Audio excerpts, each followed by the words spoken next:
Unruly passengers are posing a growing threat to the safety of commercial aircraft, with an increase in safety reports about passenger behaviour filed by pilots last year. That's according to the Irish Aviation Authority. In its annual safety performance review for 2022, the IAA said disruptive passengers had now become the second most common safety concern reported by pilots compared to pre-COVID times, when they represented the seventh highest. Well, for more on this, we're joined now by Eoghan Corry, editor, Air and Travel magazine. And Eoghan, you're welcome as always to the programme. You're obviously a regular flyer. Have you noticed this, different levels of unruly passengers? Not really, Sarah, because the actual proportion is very, very small. I mean, 300 out of 1.2 million flights controlled by the IAA is, it's 1 in every 4,000 flights. And even I don't manage 4,000 flights a year. But I have seen various incidents down the years. And there's no doubt from this data and from data from IATA earlier on this year that it's on the increase since the pandemic.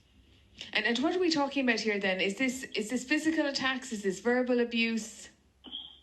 It comes at different levels. Almost all the incidents that would end up being reported are what they call in aviation level 1. And that's usually verbal abuse, sort of thing that leads to the passenger being reprimanded. Sometimes the police, or the Gardaí in Ireland's case, but the police when the aircraft is landed are called.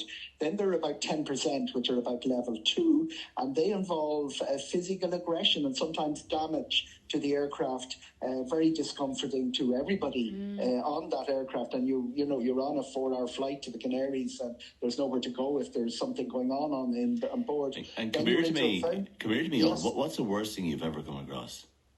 Fisticuffs, pushing, really? Shouting, and that would this comes from letting back the seat, which is that what happened? Yeah.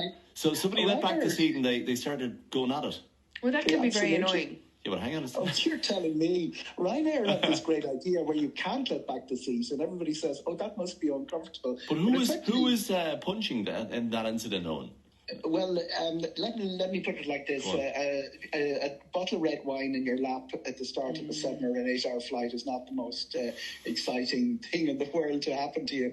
And there's a lot, but it very often is just somebody letting back the seat, somebody else pushing, a little bit of generally making the other passenger uncomfortable about it. And it escalates fairly quickly. Very often it's been lubricated.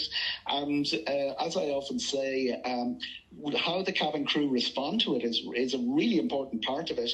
Some cabin crew are really good at it, but you reach a situation where tempers are frayed. As I say, a little bit of alcohol may have been taken, and one word is enough to drive it over the edge. Yeah, and people, I think it's 10%, is it, of people who are scared of flying anyway, and the other 90% are lying, as far as I'm concerned.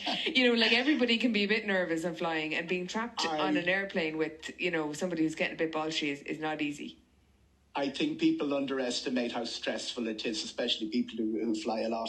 10% are quite terrified of flying. And then you have what I've noticed in the last 10 years is that people are taking medication. A lot of people coming up to the stress of the flight, a lot more medication being taken. Sometimes that reacts with something else that's been taken. Sometimes that reacts with alcohol, and you get it turns into pretty psychotic behaviour, which is really not the flight you want to be on, because they're the ones that sometimes get diverted. You end up in another airport, you end up in a major incident, and there have been increases in that as well. Yeah, it's a nightmare for everybody. It strikes me actually, Eoghan, that you've mentioned alcohol quite a few times during this conversation. Is there an argument to just ban alcohol on flights? What's it doing there in the first place, really? Yeah, the Willie Walsh conversation with him about this a few months ago at IATA, he talks about collaborative approach between the airports, between the ground police, ground security, denied boarding for people who've had too much to drink.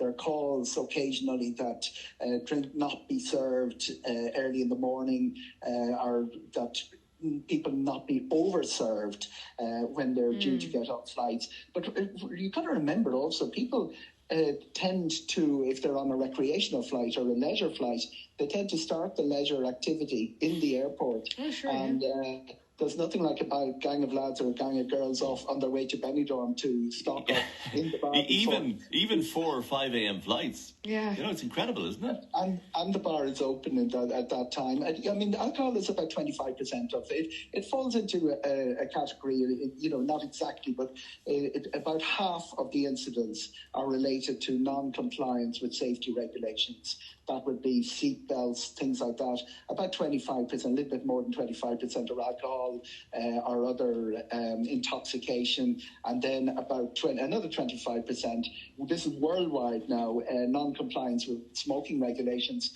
That can cause havoc because it tends to happen in the toilet, and it tends to set off alarms. Do people seriously still smoke on flights? Or try to smoke on flights? Less in Europe than in other cultures. That's a worldwide figure. Look, really interesting to speak to you. Very interested to hear from our listeners what you think is the answer to all of this.